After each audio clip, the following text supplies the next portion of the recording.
Hi, and welcome to the IAF Oceania Road to Geelong podcast. I'm Carolyn Smith, and joining me today we have Michelle Cummings. Hi, Michelle. Hi, Carolyn. So fun to be here. Thank you for the invite. Looking forward to talking to you. So, we are going to dive straight in, Okay. and I would just start with telling us a little bit about yourself, Michelle. Where are you based? How Yeah, long have you been I'm based in the facilitating? United States. Yeah, I'm Okay. based in the United States in Colorado, so kind of right in the middle of the United States.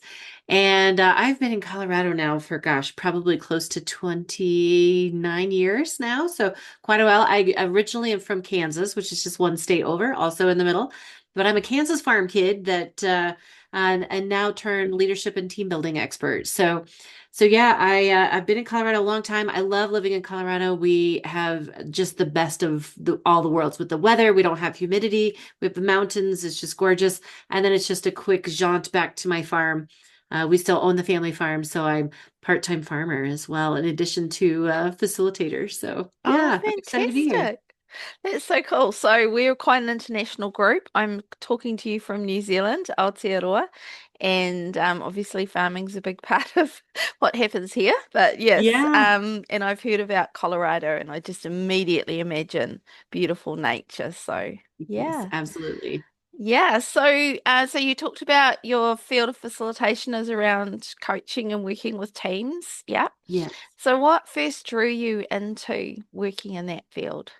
Yeah, I got my bachelor's degree in psychology, and I knew I wanted to work with, when I first got my degree, I thought I wanted to work with kids, and I did. I went into working in, I did adventure therapy with teenagers as my Mm. first job out of college. And at that location, they had a ropes course and they did team building exercise, a lot of experiential therapy. And I fell in love with the amazing transformations that I saw in these kids, and what I found was that talk therapy, just sitting in circles and talking about things, moved the needle almost nowhere. But as soon as we did an experiential activity, then all of a sudden I saw market growth in some of the kids' treatment plans and just their willingness and being able to talk about things. So I wanted to learn more about why the experiential stuff worked so well. So I then went and got my master's degree in experiential education. And then the job I got right after that, it was at a unique organization that half the month we did work with kids and the other half the month we did with corporate and community groups. And so I was like, oh my gosh, you can do this stuff with adults as well. And that's where I truly fell in love with just the transformational experiences that teams, both adult groups as well as kid groups would have after doing the experiential work. And I have not done anything else since. That's been my career trajectory ever since. That's so interesting. And like myself, I also really love that experiential way of facilitation.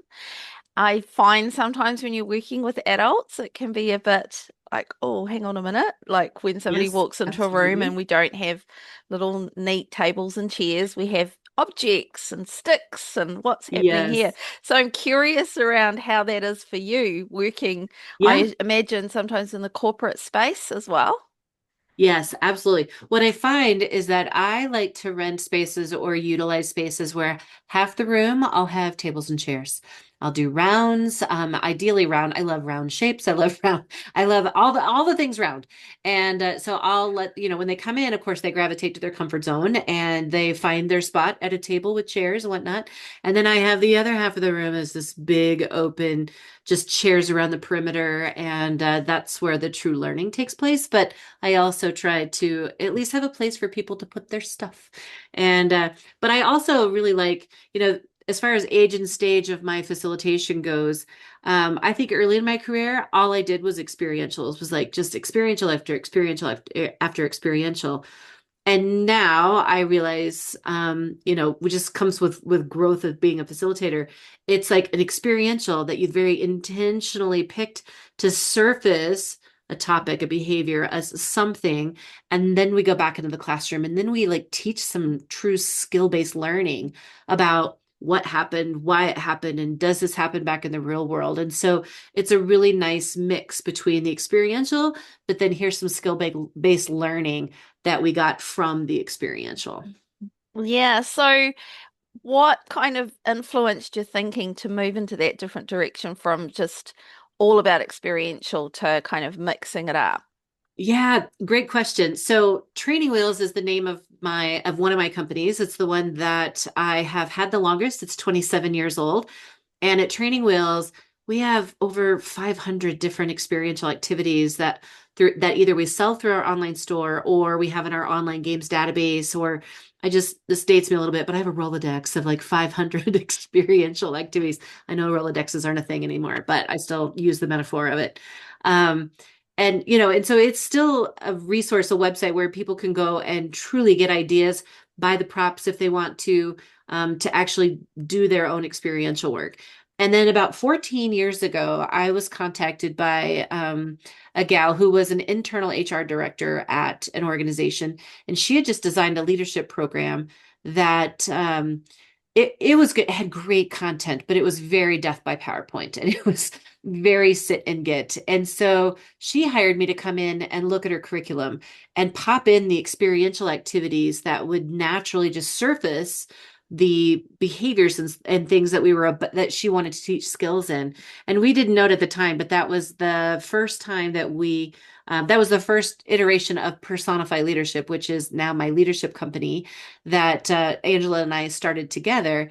And now there's like in a 16-hour course, there are only 8 experiential activities total.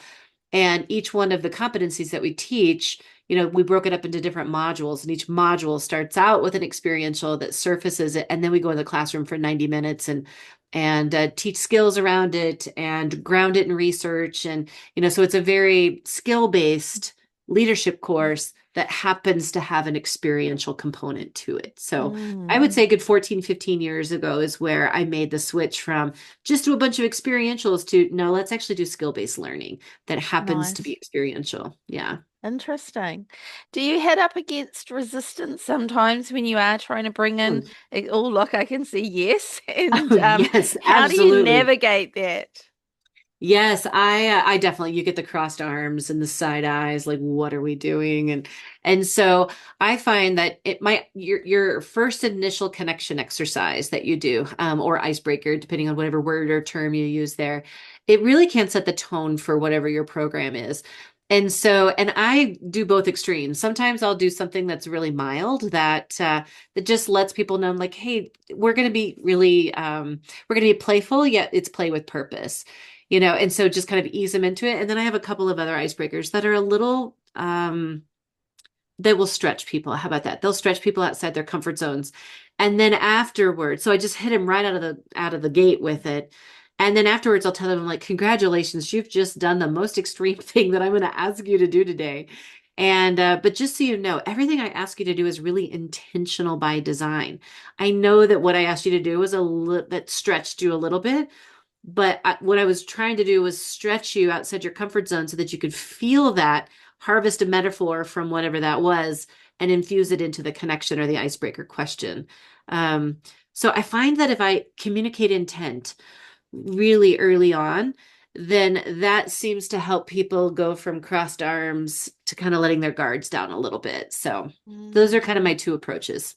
I love that. That's really, yeah. And I've sort of, I think as facilitators, sometimes you just gotta not get panicked by the folded arms and frowns and trust Oh your yeah. process, trust yourself. Yeah, yeah. Yeah, absolutely. So, what keeps you curious in this work, Michelle? Mhm. I love that question.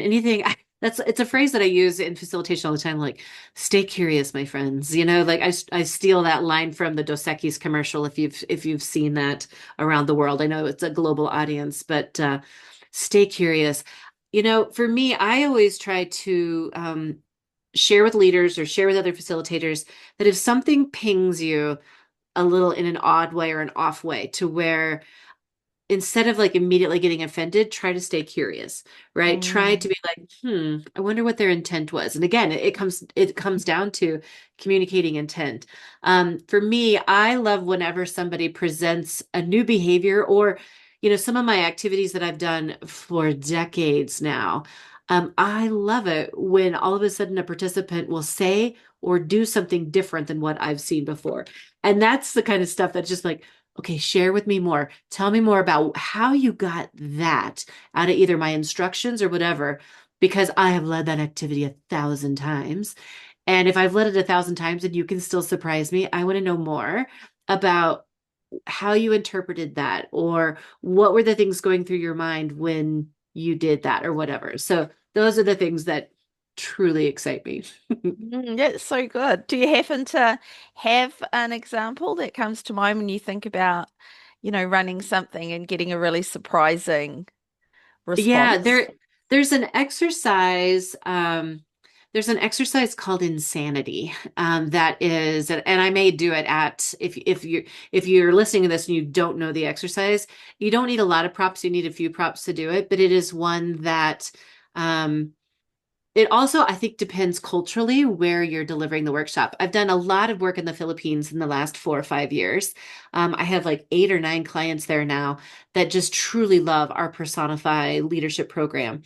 And so, what I find that here in the States, we are a pretty competitive. I think culturally, we are taught that as soon as you divide a group into four, it immediately feels like it's a competition and that Mm. those are teams that are competing against one another. Mm. Whereas in the Philippines, they are such a communal, take care of others kind of culture that insanity is one where the way that you set it up is you put a rope circle in the center of the room and put 20 or 30 items that could be tossable items, rubber chickens, koosh balls, hacky sacks, like something like just tangible tossable items in the center. And then you have 4 exterior circles that are empty. And you tell them, can you equally divide yourself amongst the 4 empty rope circles? So I don't say get into 4 teams, but I just say very intentionally divide yourself equally amongst the 4 empty rope circles. And then I tell them the activity instructions are really simple. This activity is over when all 30 of these items are in your circle. Couple rules of play. You could only have one item in your hand at a time. You may not throw any of the items. The activity is over when all 30 of the items are in your circle. Keep in mind, you're all on one big team. Ready, go. And so, like, give the instructions really fast. Don't give them time to plan, things like that. And in the States, it becomes a frenzy where people rush the center, pull all the stuff out of the center into the empty rope circles. And then, as soon as everything's out of the center, then they'll go start stealing from the other circles because the activity's not over until all the items are in your circle. And then what I found is in the Philippines, what I do this activity often there, that I had to change my language. I used to say, when all these items are in your circle. So in the States, if I say, when all of these items are in your circle, that's when the activity is over. There's no question about what that means. It means all 30 of the items.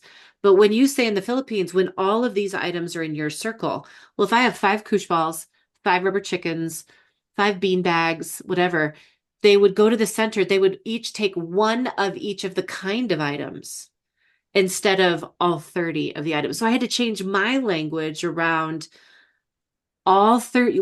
This activity is over when all 30 of these items are in your circle. So that's been a really big that was a big aha for me when I did it a couple times. I was like, what are they doing? Why are they stopping? Because there were still a couple items left in the center. And I was like, what is happening right now? I'm like, oh my gosh. They're looking up for others. They don't want anyone else to lose. Whereas Mm. culturally, that's very much a part of the Filipino culture, whereas in the States, that is not the case. That's so interesting. I Really know, it was interesting. fascinating. Yeah. Yeah, yeah. So when you're planning a workshop or a session, and you guess you've touched on a little bit, and that is something that is a big topic often in circles of facilitation is around cultural Mm, respect and also things like, growing awareness around neurodivergent people. sure. So when you're planning a workshop or session, what's the process you use? Yeah, I definitely do a needs assessment with the client first and just really understand like what best case scenario, what are you going to walk, what are your people going to walk away with from this experience? And, what would be like a slam dunk? What are you looking for? And then after I get that information, then I go to planning out what are the skills they want to learn? What are the activities that would surface that?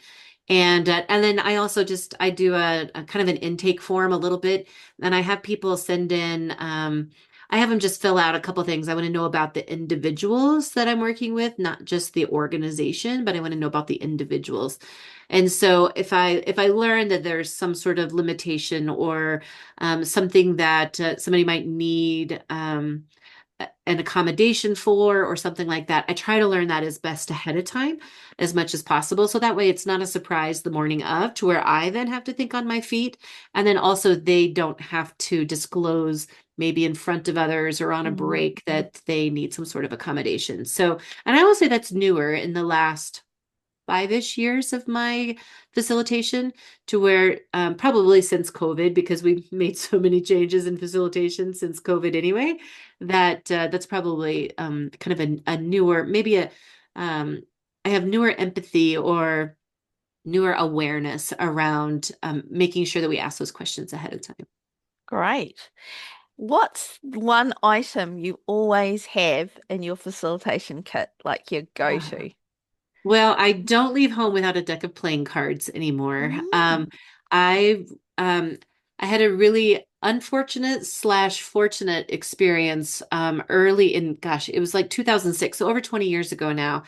I got hired by a group to go and deliver. It was a very large group. It was, I think it was 2000 or 1800 people. And so it was a very large group. So it was more like a keynote, but yet it was a full 6-hour workshop. And I shipped hundreds and hundreds of pounds worth of gear out to where this program was going to be. And it was going to be a big, a massively large room. And I had a lot of space and things like that. Well, the shipping carrier lost my shipment. So knowing this ahead of No. time, I knew I had about a 2-day warning. So 2 days, I'm like, okay, I'm still at the office. So I took 8 bags worth of stuff with me on the plane. The airline lost my luggage.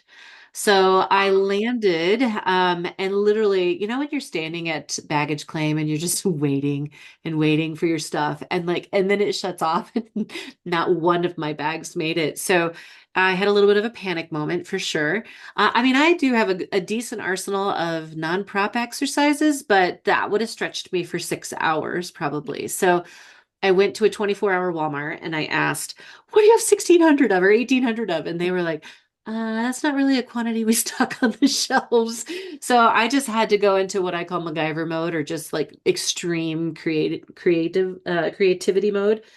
And so I went to the toy aisle and, of course, they didn't have 1,600 of anything until I got to playing cards.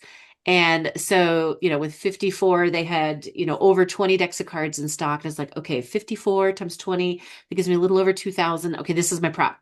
So then I just started, going into creative mode. I'm like, numbers, suits, colors, there's diversity, there's icebreakers, there's problem solver. Like, so that was my prop. So I then went to my hotel room and stayed up most of the night just coming up with all whatever I could do with a deck of playing cards. And so I got home from that gig. It went off without a hitch. This group loved it. It was a prop they already had. And so I came up with over 20 activities, um, really just jacked up on caffeine and no sleep. And so I thought if I could come up with 20, in a pinch, maybe I could come up with 54. So one of my books that I wrote in the team building field is Playing with a Full Deck, and it has 52 team activities using just a deck of playing cards. So I know that was a long explanation for your question, but I do not leave home without playing cards now and they go in my carry-on. They do not go underneath the plane. That is So, such a great story. Thank you so much, yeah. Michelle. Love it. Yeah. And I love it just shows the creative. side of you Yeah. of to be able to get to the hotel, grab these cards and start thinking, loving it. Yeah. Yeah, it was a stressful, but then again, it turned out to be great because it's one of my best-selling books that I've ever had. So it was unfortunate at the time and fortunate then later. Yeah, so never let a good crisis go to waste, eh? Exactly, exactly. So when you walk into a room, what are you paying Mm. attention to first?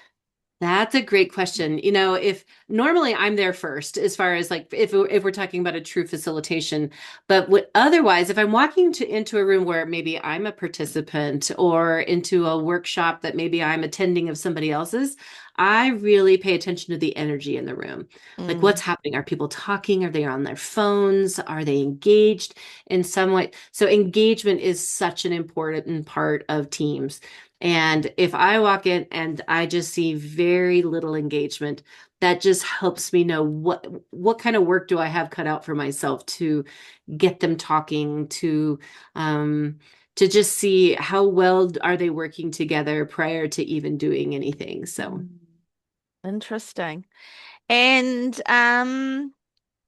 when you think about the different groups that you've worked with, can you think of a time where you really saw a group shift or transform during a session? So you kind of talked about walking in, maybe the energy's interesting. yes, Yes, exactly. and Yeah. then you kind of, yeah. So yeah, I'd love to hear an example. Yeah, where I think I find the most ahas is, of course, in the debrief. I think that the activities and whatnot are great.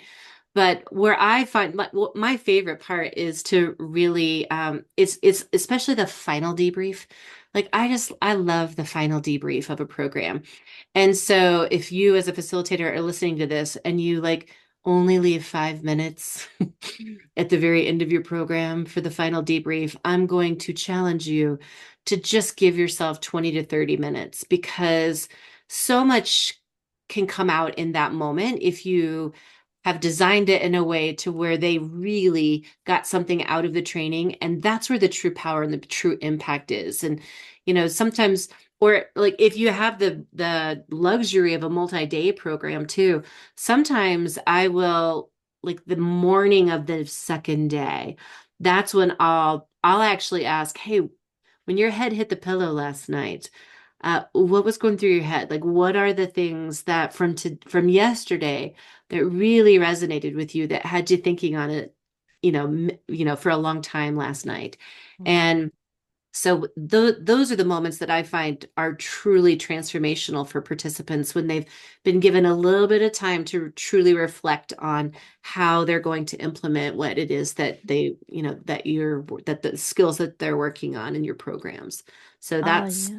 that's my favorite part. Oh, I love that. And it's such an important thing, isn't it? Yeah, Hmm. just giving people that time to reflect, even within workshops themselves. Yeah. Yep. So, over a few decades, what have you seen shift or what's changed? What are the big changes you've seen in your field over that time? Yeah, that's a great question. I think, like early in my career, the first 20-ish years, it was definitely just more around the activities and games and things like that. And then I think also when COVID shifted, well, when Personify shifted, that's when my big shift came from just doing games to doing, skill-based learning. But I will say also COVID really changed to where I was probably a louder voice around like, oh, don't do it virtually, just do it in person because it's so much better in person. And I will say I still feel that way. However, it doesn't mean we can't do it well virtually. I've Mm. done many programs, thousands of programs now virtually since COVID. And it was something that really stretched me as a facilitator, but what I find now here in 2026, I have found a lot of organizations now want to go back to in person because the Mm. engagement level is lower than what it was previously. And now I think people are just kind of hungry for that human connection again. We've done the virtual stuff enough. And again, there's still value in it. And I still have Zoom meetings and calls and virtual sessions. In fact, I led one earlier today for a group, a 90-minute virtual session for one of my clients. And they're still good and there's still great things that you can do. But I really do see a shift back to people wanting it to be back in person again. So, Yeah, I heard some statistics in Auckland, which is one of our, well, the biggest city in New Zealand, and they were talking about stats around young people and how mm, there's a real hunger for in-person connection and engagement around. We were talking about consultation and engaging with communities, and there was that natural, oh, young people, they'll all want to do online. No. So yeah, mm-mm. it's interesting, eh? No. I have two boys, they're in their 20s now, so they were COVID high school. And that's the last thing that they want is virtual learning after having that experience, especially my oldest was a senior, and so he lost his entire senior year. And Wow. so anyway, that the last thing they want to do is do virtual learning because it's almost a trauma trigger for them now because it was Yeah. for them it just took away so much of what was really important for them at the time. So Interesting. So let's jump into IAF Oceania conference. So what yeah. can people expect from your session? Oh gosh, you're going to expect to learn so many experiential activities that your brain is going to be just a sponge and you're going to soak it all up. I'm bringing all kinds of tools and props and activities that you will not sit long in the workshops. You're going to be an active participant, and then we'll give good time for you to write things down, ask good questions, but expect to be immersed in learning in my sessions. Oh, sounds fantastic. Who do you think should be coming along? Yeah, I would say anybody that facilitator or coach, um, from corporate to kid, it doesn't matter your audience. Most of the games that I play with corporate CEOs are the same games I would play with fifth graders, because let's be honest, we're all just fifth graders trapped in bigger bodies. And some of the behaviors are the same. We just get away with it because we're adults. So, so yeah, definitely if you any type of facilitation, a lot of the things that I'll do in person are also some things that you can tweak for virtual if you are still doing virtual facilitation, and that just makes your virtual sessions that much more engaging as well. So I will bring some playing cards. So we will do a few playing card exercises. And then I'm bringing a couple activities that I'm going to give away as well. So it's the only time I get to feel like Oprah, when I get to like give things away, and people really enjoy that. So a couple of really good learning models and a couple of activities that you can walk away with. So Sounds incredible. And what do you think will be an idea or an insight about your session that people will be thinking about for weeks mm. later? So I am going to do several activities around the reflection and debriefing. So Hmm. if that's something that maybe you're not as gifted in, that maybe and like, oh, I have all these games, but I need a lot more ideas on how to effectively debrief or reflect. So I'll bring a lot of those ideas. And then I have a couple of other models that I'll bring. One of them being one that you'll get to go home with, around comfort zones, and really getting people. I find that it is the most depolarizing exercise that I do when I present this, and you'll get to go home with a version of it as well. But that is going to be one that people will be talking about a long time after the session. Fantastic. And just as we get to the end of our conversation, which has been wonderful, I feel like we could just keep talking and talking. But I would like to, we've kind of reflected back. So thinking about the future, Mm. what do you think the future of facilitation looks like? And you can answer that for your field or in general, however you like. Yeah, in my mid 50s, for me, I look at, from a working really hard every day, I got a good 6 to 10 year runway. And for me, the future of my facilitation looks like I want to keep being a learner. So I have now committed to going to a couple of conferences where I'm not the presenter, where I am not necessarily the keynote or anything like that. So I think the future for facilitators that are coming to this, be a sponge there, but then also um, I like going to places where I'm not necessarily the expert and learning from others that I feel do this so well. So I'm actually looking forward to learning from a lot of others that are going to be at the Oceania conference. And so I think the future of facilitation is still where people stay curious and just stay in that learner mode to where you keep learning and don't be don't be tempted to just do the same things that you've done for the last 15 years because they're safe, because you know they work, but to stretch yourself into learning something new, and give it a try. It doesn't have to be all new every time, but just try one new thing. I have one facilitator on my team, and he does one new activity for every group that he facilitates, just so that he doesn't get stuck in that rut of doing the same thing over and over again. And so yeah, so I think if more people were to do that, it would keep stretching us as learners and as facilitators, but then also still keeping some of tried and true at the same time. Nice. I love that. Honoring the past and moving into the future as well. Yeah. Yeah. Wonderful. So, how do people connect with you, Michelle? Are you on Yeah, LinkedIn? Do you have a website? absolutely. All the above. Yeah. LinkedIn, it's just Michelle Cummings. And then Training Wheels and Personify Leadership are my two companies.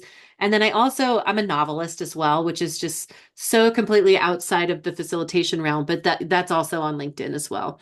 And then our website is for Training Wheels. It's just training-wheels.com. Don't forget the dash, you get a very different website. And then personifyleadership.com is my leadership company. So, And thank you. So, yeah, thank you so much for being on with us and sharing some of your experience and insights and what we can expect when we see you at the conference. absolutely. I booked my airfare. I'm looking forward to being there. So, Me too. So that's it for this episode. And if you want to know more about the conference or IAF Oceania, please visit our website, facilitationinaction.com.au, and join us for future episodes. Thank you.